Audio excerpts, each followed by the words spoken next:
El autocuidado y la autocompasión son prácticas asociadas generalmente al bienestar, a temas que tienen que ver con la salud, con el cuerpo, con la meditación e incluso con diversas prácticas que en los últimos 5 años han sido constantemente buscados, como se observa en esta imagen, y en los últimos años ha tenido un incremento importante. Y en ocasiones el pensar en el autocuidado puede venir a nuestra mente ideas del uso de inciensos, etc. Sin embargo, el autocuidado es mucho más que eso.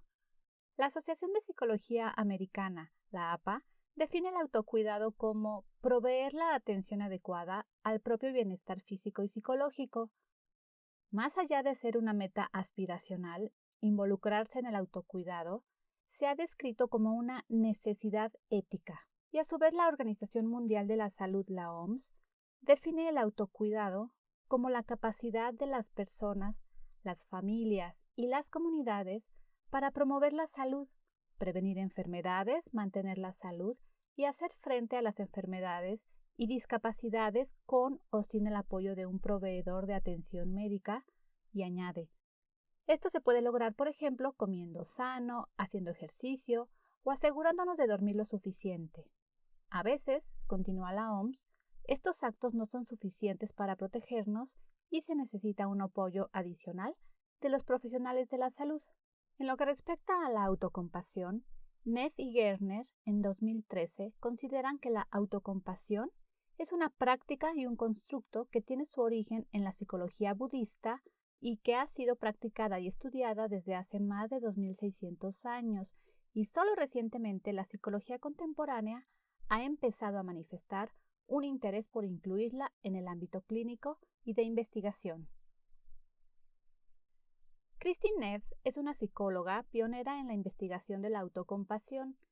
Es una docente de la Universidad de Texas y en su página web señala que la autocompasión es una forma de relacionarnos amablemente con nosotros mismos.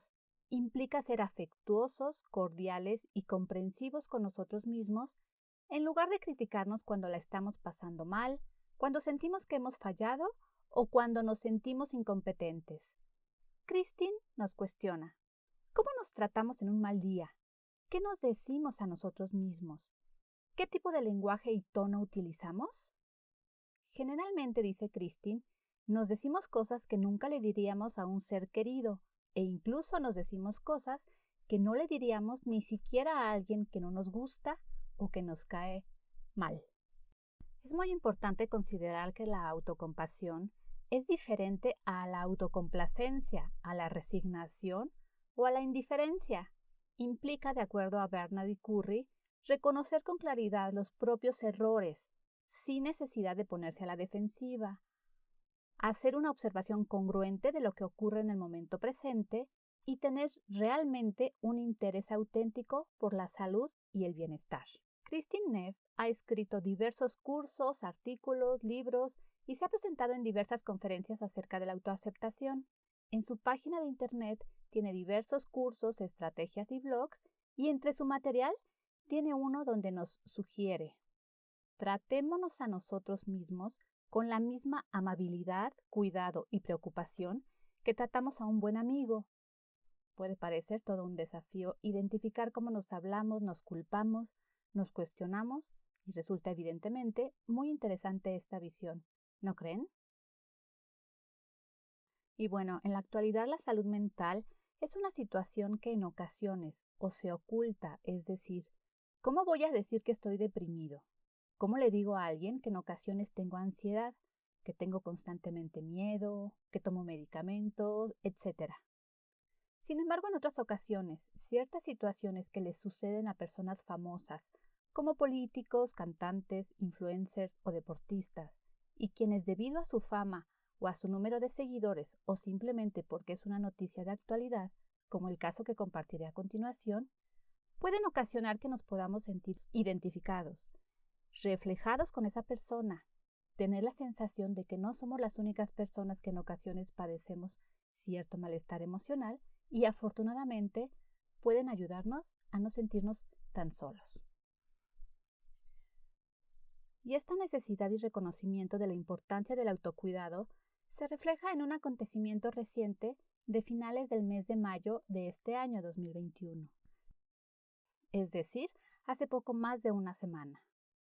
Tal vez algunos de ustedes ya hayan escuchado algo, ya que ha sido una noticia que ha llamado la atención a nivel internacional, creando un gran debate entre diversos medios de comunicación, comentaristas, deportistas, exdeportistas e incluso la OMS tomó una postura al respecto. La tenista profesional Naomi Osaka, de 23 años, con doble nacionalidad, la japonesa y la estadounidense, y quien es, de acuerdo a diversas fuentes, la atleta femenina mejor pagada del mundo, participó en el famoso torneo de tenis llamado Roland Garros, en París, al que evidentemente acuden los tenistas top o los mejores del momento. Solo unos días antes de que iniciara el torneo de tenis, es decir, el 26 de mayo, Naomi envió a través de Twitter un mensaje que decía, entre otras cosas, «Espero que se encuentren bien. Escribo esto para decir que no voy a dar ninguna conferencia de prensa durante el torneo Roland Garros. En ocasiones siento que a la gente no le interesa la salud mental de los atletas. Lo observo cuando veo una conferencia o formo parte de una. Generalmente estamos ahí sentados y nos hacen preguntas que ya nos han hecho anteriormente o nos preguntan cosas que nos hacen dudar de nuestras capacidades y no me voy a exponer a personas que no creen en mí». Después de esto, el 30 de mayo, Naomi jugó y venció a su oponente y tal como lo había anunciado, no asistió a la rueda de prensa a la que los jugadores acuden una vez terminado el partido, por lo que se hizo acreedora a una multa de $15,000, cuya cantidad puede no ser mucho para ella, la número 1 del mundo, en cuanto a las ganancias que recibe por parte de sus patrocinadores. Sin embargo, el motivo por el cual no asistió, es decir, su salud mental, es lo que fue sumamente importante. Aquí me detengo un poco en la historia y haré junto con ustedes un poco de memoria. Naomi Osaka hace 3 años, es decir, cuando tenía 20, ganó un torneo muy importante en Estados Unidos, el llamado Abierto de Estados Unidos o US Open, venciendo a la mismísima Serena Williams, y fue una final sumamente controvertida. En el momento de la premiación, que se lleva a cabo con todo un protocolo, fue abucheada por el público. Yo asumo que esto sucedió por una parte por vencer a Serena y por otra por la controversia de su triunfo. Esta situación fue el detonante para que Naomi padeciera desde hace 3 años periodos de depresión, tal como la misma Naomi lo reportó. Pues bien, regresando a este año 2021, un día después de su victoria y de la multa, es decir, el 31 de mayo, Naomi nuevamente envía un mensaje a través del Twitter y entre otras cosas escribe: «Hola a todos. Esto no era una situación que yo había imaginado ni tenía la intención de provocar cuando escribí hace pocos días. Creo que en este momento lo mejor para el torneo, para los otros jugadores y para mi bienestar es que me retire del torneo, para que de esta manera todos puedan regresar y enfocarse en lo que tiene que ver con el tenis en París. Nunca quise ser una distracción y acepto que mis tiempos no son los ideales y mi mensaje podía haber sido más claro. Lo más importante es que nunca trivializaría la salud mental o la usaría de manera ligera. La verdad es que yo he sufrido periodos largos de depresión desde el Abierto de Estados Unidos en 2018 y ha sido difícil para mí enfrentarlo. Cualquier persona que me conoce sabe que soy introvertida y las personas que me han visto en los torneos se han dado cuenta que generalmente tengo mis audífonos puestos, lo cual me ayuda a aliviar mi ansiedad social. Aunque los periodistas siempre han sido amables conmigo y quiero disculparme con aquellos a los que tal vez lastimé con mis palabras, yo no soy una oradora innata y me dan grandes oleadas de ansiedad antes de que yo dé una conferencia de prensa. Me pongo muy nerviosa y muy estresada siempre que tengo que dar la mejor respuesta. Aquí en París ya me sentía vulnerable y ansiosa, así que pensé era mejor ejercer el autocuidado y no asistir a las conferencias de prensa. A partir de ese último tuit, Naomi se alejó de las canchas, retirándose del torneo, seguramente para ejercer el autocuidado que mencionó previamente. Evidentemente, a partir de ese momento, Naomi ha sido noticia importante en periódicos, revistas, programas de deportes, etc. Y ha habido quien la critica por no atenerse a los protocolos de este tipo de torneo, y hay quien dice que se debe a su público, y que no es posible que se comporte de esta manera.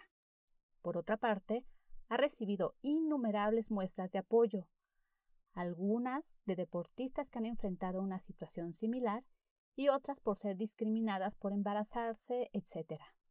Y aunado a esto, Tedros Adhanom, el director general de la OMS, también escribió recientemente un tuit que dice: felicito a Naomi Osaka por tener el coraje de hablar acerca de tu salud mental y en un momento en el que el mundo estaba pendiente.